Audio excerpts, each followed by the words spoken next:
Hey guys, Indy here with Ultimate Tool Reviews. Well, I got a fun little showdown here for you today. We have the all-new Flex reciprocating saw with orbital action. Now, I've got two other recip saws going up against. We're doing the Makita XGT. This is the first generation. It does not have orbital action. I know they just released the new one, but I don't yet have it available yet. It's still not in stock. I can't get it. So we're not using the orbital action one because it's just not available yet. Now we got the Metabo in the back here. That has orbital action. Now, the Metabo and the Makita both have the same size batteries. Unfortunately, I don't have anything larger than a 2.5 on the Flex, so keep that in mind when watching these. Kind of take the results with a little bit of grain of salt there. We might see some better performance with the larger batteries when I get something for the Flex later on. I'll probably redo the test when I get a larger battery for the Flex in the future. But just want to see what the Flex does right now. So really curious where it kind of puts in, you know, between the Metabo and the Makita. Does it come out on top still with a smaller battery? Or does it come out on the bottom? Is it more, you know, I don't know, because it's 24 volt. It's not like the, you know, the usual DeWalt, Milwaukee, Makita stuff. It's all 18, 20-ish volt. A little bit more power there, but I'm putting up against the big guns right away. First, the Makita at 40 volt and the Metabo at 36 volt. So let's get the testing, and we'll do basically a best of three. And I'll average the times out, and we'll see which one comes out on top, guys. All right, let's get testing. All right, let's start with the Makita XGT. 3, 2, 1, go.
Not bad by the Makita. Now let's see here, still 4 bars on the Makita. I didn't mention before, this is a 5.5 by 5.5 or 6 by 6 piece of treated lumber here. So let's move on to the next one and let's go from there. For the Metabo, I'm going to do the exact same thing. We'll do 3 runs and we'll go from there. 3, 2, 1.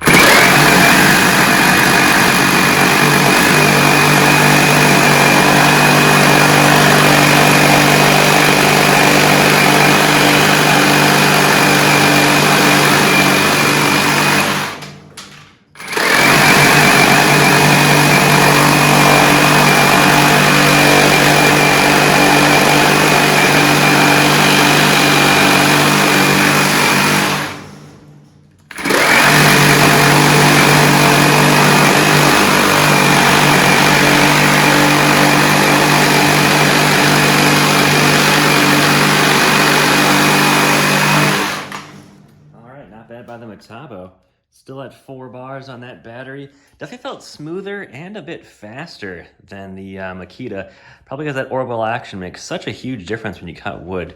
Let's move on to the Flex now. The Flex all ready to go. Let's see how this goes. And I got the Flex on 4 bars. 3, 2, actually before I go. All right, 3, 2, 1.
not bad by the flex. Let's see the bars and the batteries.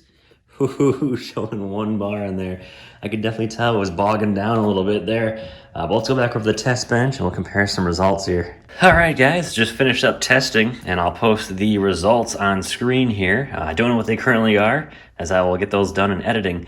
Although I felt like the Metabo definitely was the fastest, followed by Makita, and finally the Flex.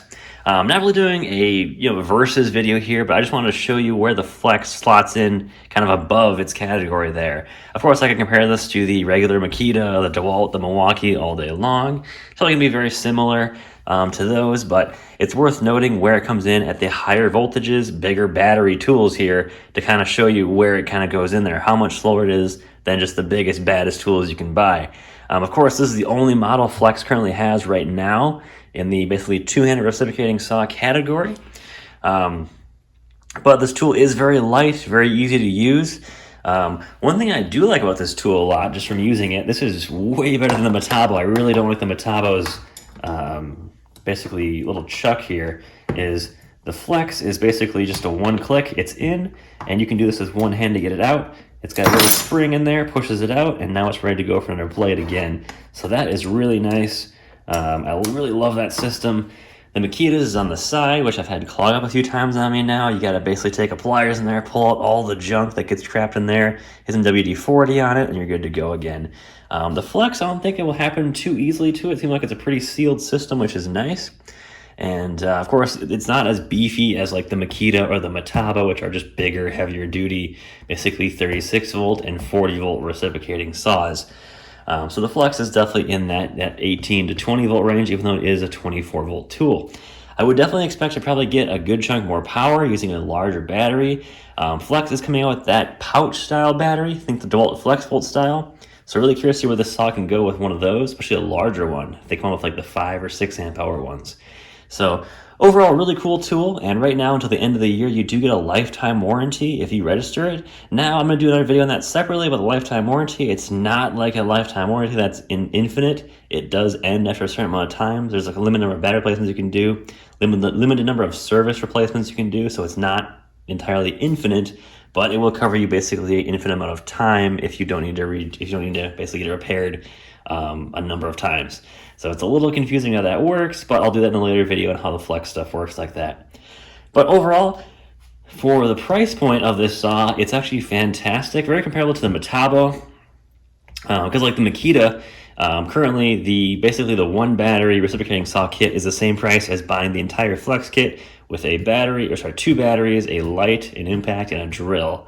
So overall, pretty good value from Flex on this, getting a orbital action recip saw.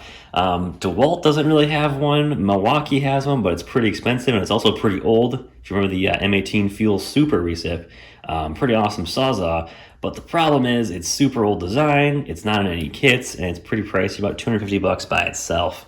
So a little pricey there, but overall this thing is pretty compact, pretty light, and overall it does a pretty good job. So let's get the times up there, and definitely can do some comparison here, but overall not a bad tool, definitely worth checking out.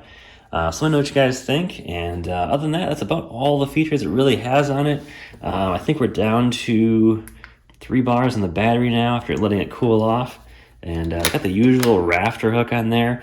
What that's really strange on this is this lock feature here. I don't know what that means. It's kind of unusual. That's unlocked, that's locked. I don't know what that means at all. Maybe it's a padlock there, is my guess, but it's not really self-explanatory. So a little strange there, but other than that, not a bad tool. And the shoe release here is actually pretty easy too. Right here on the bottom, there is just a little button to press. Let me see if we get that on camera. Right here, that button to press, and then you can adjust that shoe. Let me see if I can pull that out here. There we go. It's got stuck in there pretty good. But one thing I do wish you could do is get that shoe in there a little bit tighter. That's a pretty decent gap right there. I wish I could get that in there tighter, but that's as tight as it goes in there. Can't adjust that at all. But anyways, guys, thanks for watching, and take care.